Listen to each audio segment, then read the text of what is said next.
The mountains of the dwarves. It's a little cold in the south, but once you get down into the dwarven kingdoms beneath the mountains, then the heat of the earth and of the dragon who lives down there will keep us all quite toasty. I'm glad that you chose this, as I'm excited to see what kind of crown you're going to want. Yeah, it should be interesting. I know they have a wide selection of different gemstones and metals and styles for you to choose from. You can pick stuff that really suits you and can really bring out the best. Yeah. Well, the servants are here with your clothing, so I'll just wait here until you're done outside the door, alright? Okay.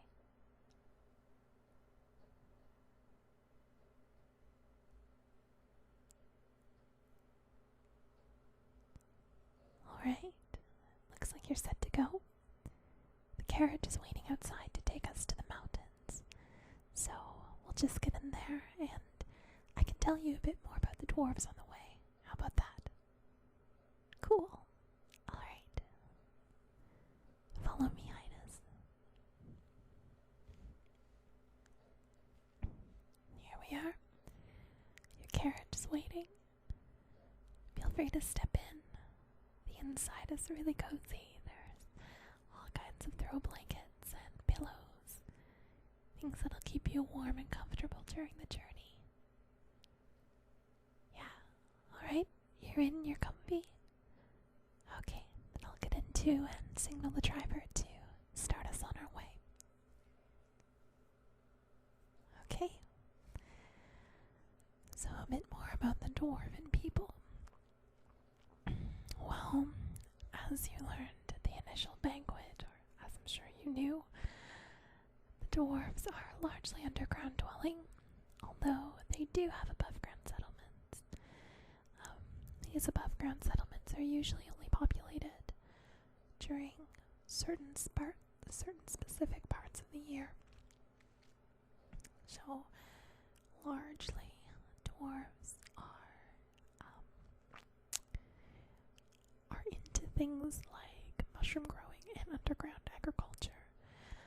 But once a year, there is a sort of rite of passage that happens among male and female dwarves, a coming-of-age ceremony. And in the southern mountains, there is a famed, I'm not sure if you would say beast or livestock. I guess it would be more of a beast because you do have to hunt it. They have a deer and other types of very heavily meaty, very muscular creatures. They're primarily known for their venison and their steak-like things. So, you remember it was at the banquet. Yeah, you tried some at the banquet. But they go hunting once a year at this coming of age, and you kill one of these creatures and prepare it, and that is a sign that you're an adult. So most of the overground dwarven settlements are used for this once-a-year hunting expedition. However, as I mentioned briefly, dwarves do have some livestock, so there are dwarven shepherds and dwarven stables and what have you, and these are alongside either at the base of the mountains or on the mountains themselves or in the valleys between mountains. And there will be dwarves that live in these settlements mostly year-round, although generally in the colder winters they will go back to the underground kingdom to stay warm. So what we're going to be seeing today is going to be largely in the underground portion. So the dwarven cities are famed for their brilliance. And that sounds very strange, because when you're underground, you don't think of light very often. In some cases, this light is not artificial. They do of skylights built into some wealthier homes, and also in certain buildings of high-ranking nature, such as governmental housing and certain public libraries, universities, anywhere where lots of dwarves gather and where things of importance happen. But for the most part, dwarven cities are lit with torches, as is to be expected in the underground setting. And what makes dwarven cities so brilliant is their use of gemstones to mimic the light of the outside world. So, in certain rooms or certain areas or caverns, the dwarves will actually have specifically colored gemstones that will reflect the light of the torches and create this beautiful, colorful ambiance that really makes you feel like you're in another world, but not one that is in any way devoid of the comforts of the outside world, but one that is beautiful in its own unique way. In the main cavern of the city is the prized Star Atrium, and this is actually a market square, and it's huge, this massive cavern, and when you go in, there are torches all over the place, and the ceiling is extremely high and vaulted.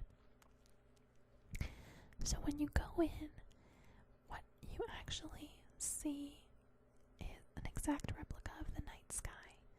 So there are torches representing specific stars that are very bright, and then for the lesser stars, they have strategically placed certain gemstones of certain colors, embedded them into the ceiling and the walls, and they will reflect the light of these torches, and it will look like you're looking at a beautiful starry night sky, and it really is something to behold. It's dwarven artistry at its finest, and it's because of this visionary use of metals and gemstones and products of the earth that the dwarves have traditionally been the ones to create the crown of the empress or emperor of Faerieland as a whole, which is of course what we're coming to do today.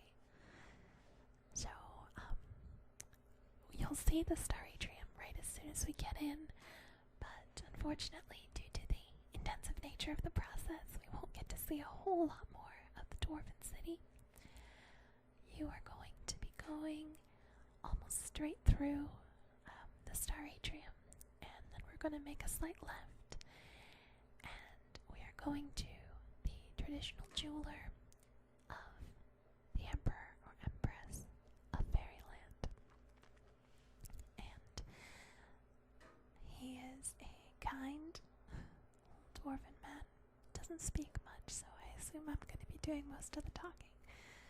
But he is renowned for his ability to just make metals and gemstones feel like they're alive. He does more private commissions as well, but he is most known for being the crown craftsman of the entire world of Fae. Yeah. Well, I think that's about it, and it also looks like we're starting to arrive. Yeah, you can see the entryway carved out of the mountain if you look out the window. Yeah, it's beautiful.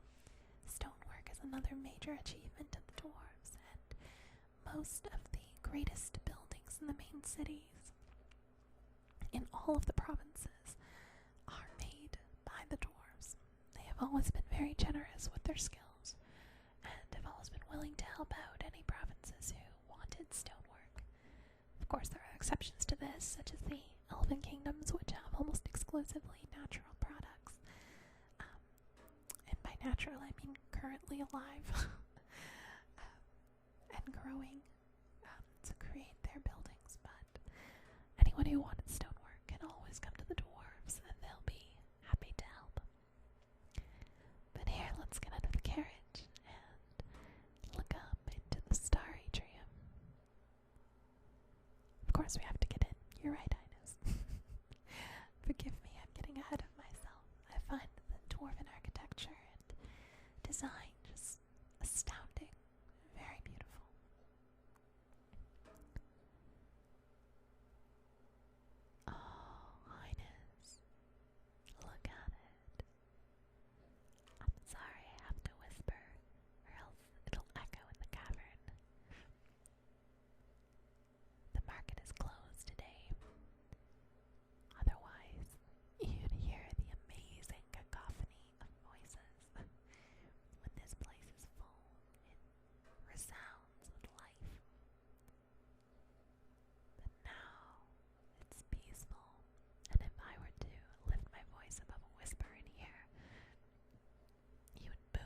So the first order of business is to pick the metal you want your crown to be made of.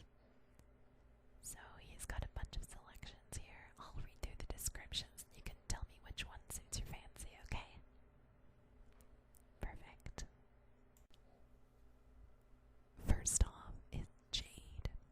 Although not a metal, jade is prized for its healing and protective qualities.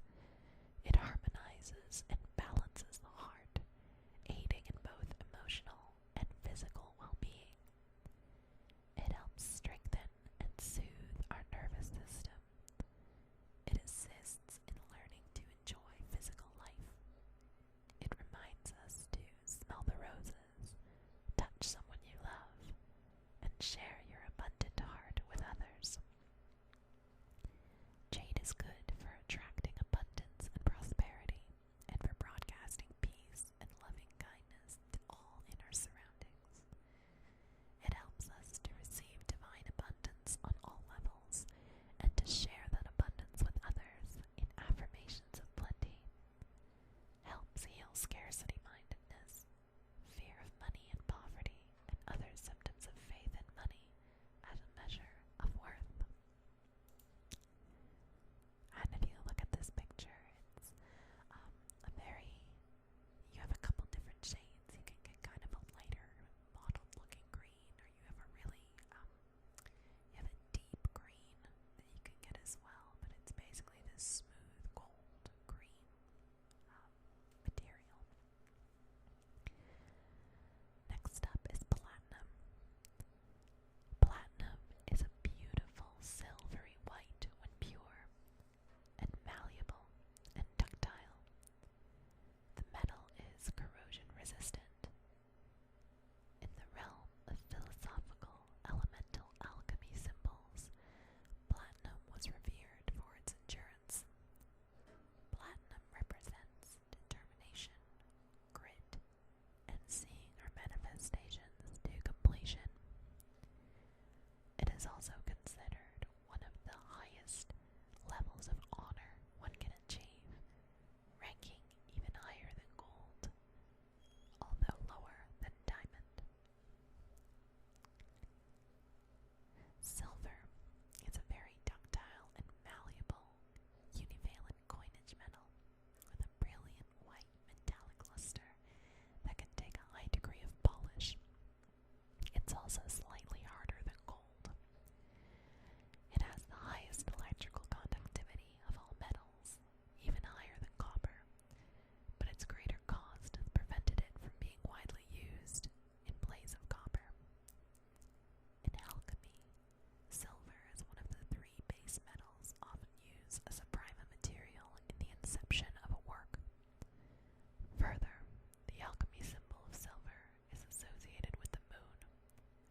As such, silver holds philosophical traits of the feminine persuasion, as well as attributes of intuition, inner wisdom, and contemplation. Iron is a most abundant metal, and is believed to be the 10th most abundant element in the universe. In alchemy, iron is representative of the planet Mars in astrology. As such, iron rules physical strength and symbolizes predominantly male energy. It is also noteworthy that the symbol for iron is also one in the same symbol as that of men and male. Philosophically, iron represents a need to temper primal urges, while at the same time embracing the fire within. Gold is a soft, shiny, yellow, heavy, malleable,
most crowns are fitted with gems, and yours will be no exception.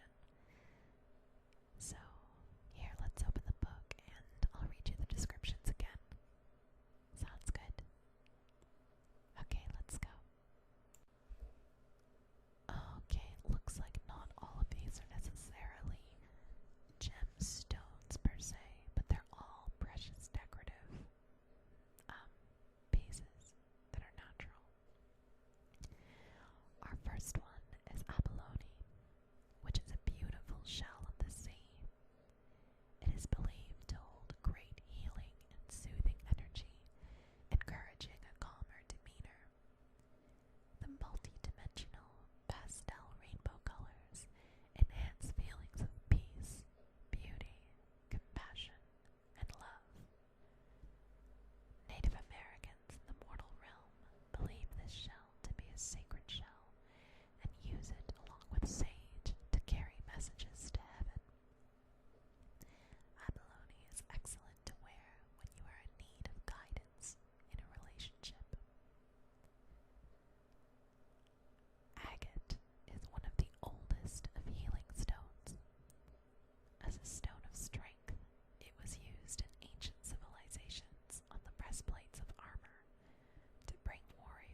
Jasper is highly valued as a healing stone that is full of grounding energy. They can connect you deeply to the vibrations of the earth, bringing a greater understanding of the power of nature. Jasper helps us to be less judgmental and know on a soul level that we are all connected.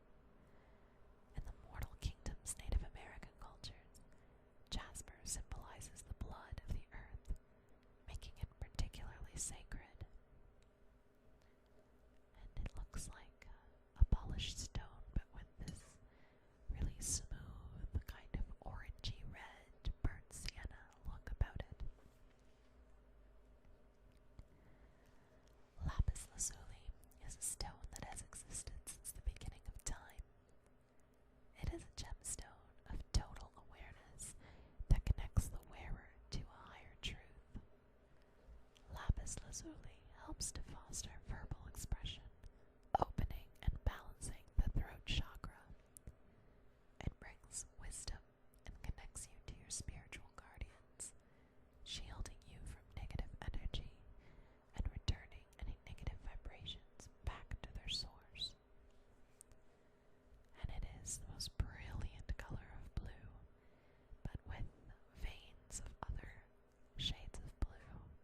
jealousy and resentment towards others, allowing the healing of heart issues caused by holding on to these negative emotions.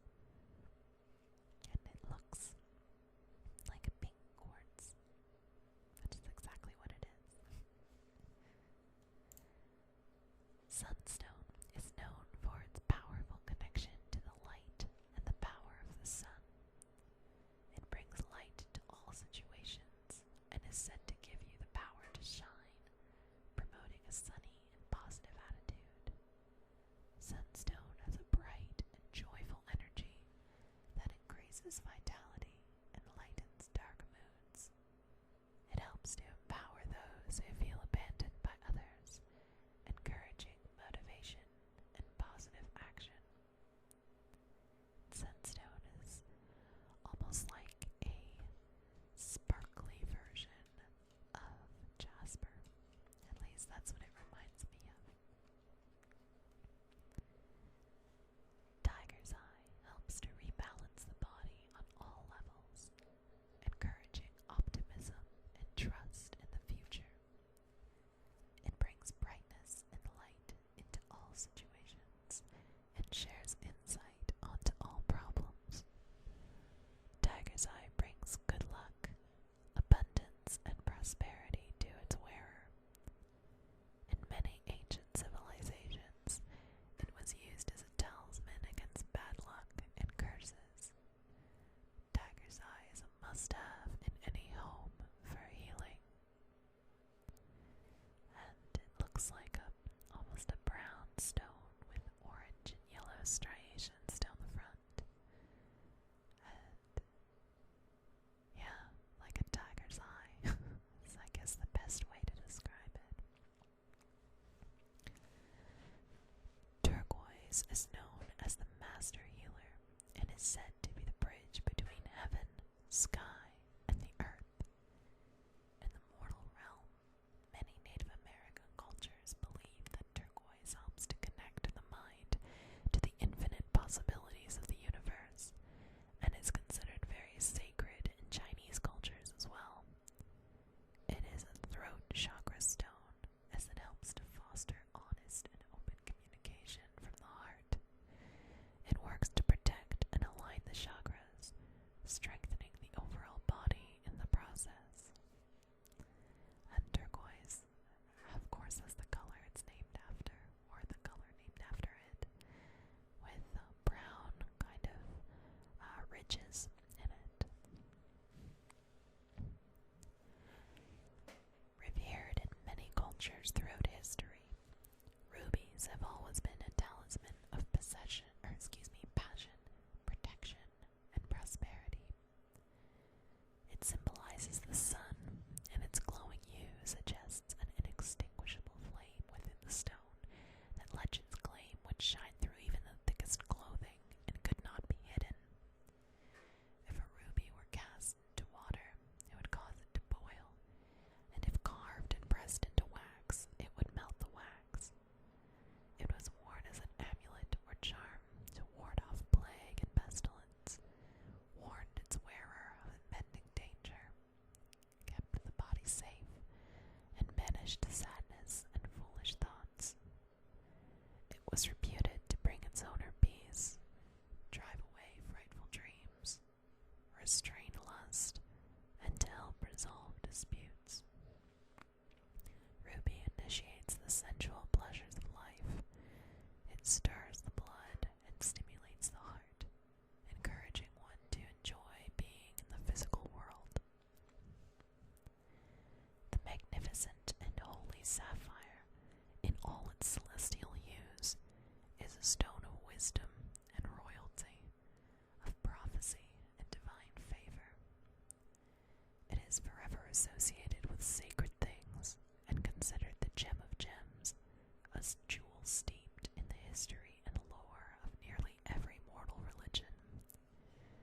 To the ancient and medieval world, sapphires of heavenly blue signified the height of celestial hope and faith, and were believed to bring protection, good fortune, and spiritual insight. It was a symbol of power and strength, but also of kindness is a stone of wisdom, a royal stone of learning, mental acuity, and psychic activation, a seeker after spiritual truth. Its pure blue ray brings order and healing to the mind, lending strength and focus, and an ability to see beneath surface appearances to underlying truths and to utilize that knowledge. It stimulates the throat and third eye chakras, allowing one to access deeper levels of consciousness in order to gain a fuller understanding of self. Though it is a gem of winter, the color of ice, diamonds are a crystal of light. Its high-frequency energy is dispersed into flashing prisms of brilliant fire that typify the sun. It is a spiritual stone, a symbol of perfection and illumination, activating the crown and etheric chakras. It enhances inner vision and stimulates creativity, encourages, creativity, imagination, and ingenuity, opening the mind to the new and possible. Placed on the third eye, a diamond encourages psychic development and is a valuable tool for remote viewing, telepathic communication, and clairvoyance. In addition to its spiritual power, diamonds have an unconquerable hardness and have been known since antiquity as the stone of invincibility, bringing victory, superior strength, fortitude, and courage to its wearer. It is associated with lightning and fearlessness and for its properties of protection. It is a symbol of wealth and manifesting abundance in one's life, an amplifier of energies, goals, and intent, and is highly effective at magnifying the vibrations of other crystals for healing. Called the stone of successful love, emerald opens and nurtures the heart and the heart chakra. Its soothing energy provides healing to all levels of the being, bringing freshness and vitality to the spirit.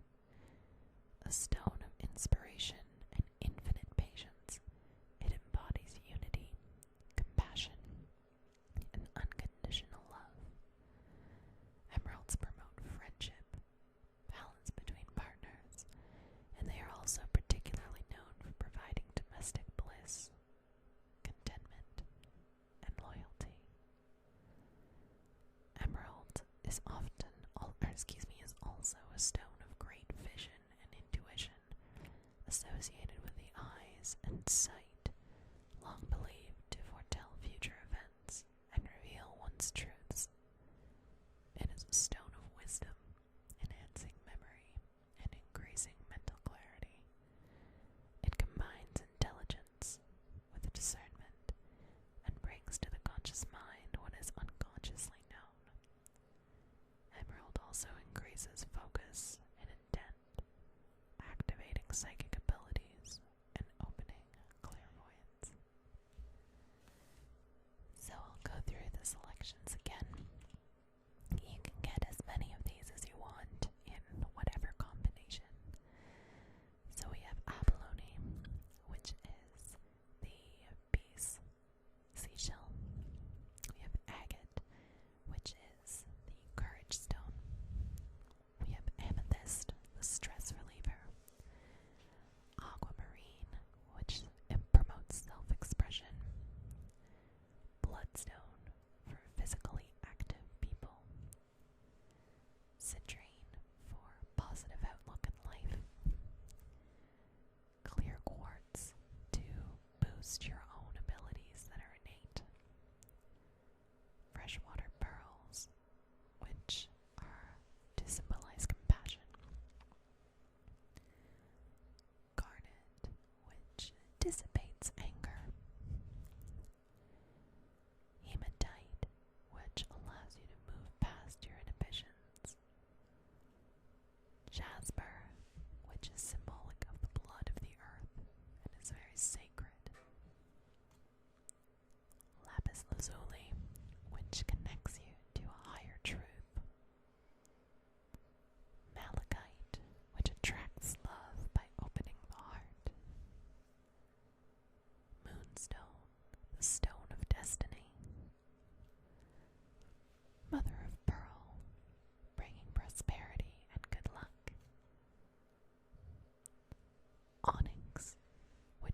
releases negativity, fear, and depression.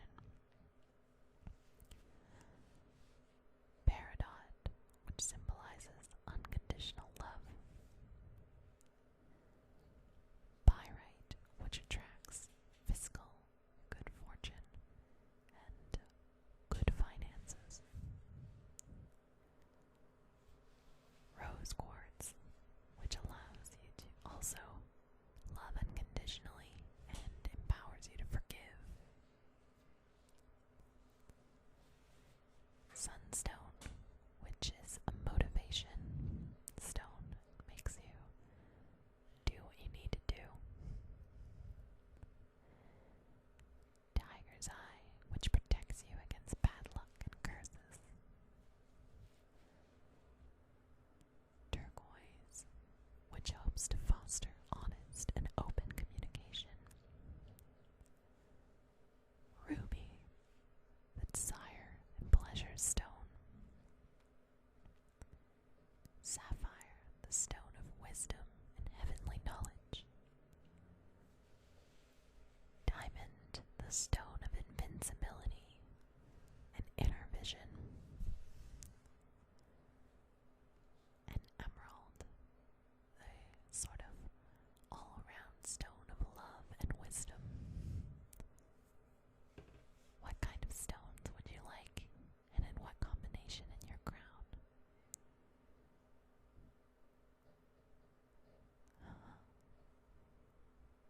Okay. Alright, that sounds good.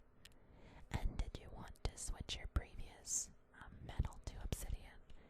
Obsidian is the pure black rock that cleans negative energies from the body. Okay. Alright. With your gemstone and your gemstones and your metal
wake you up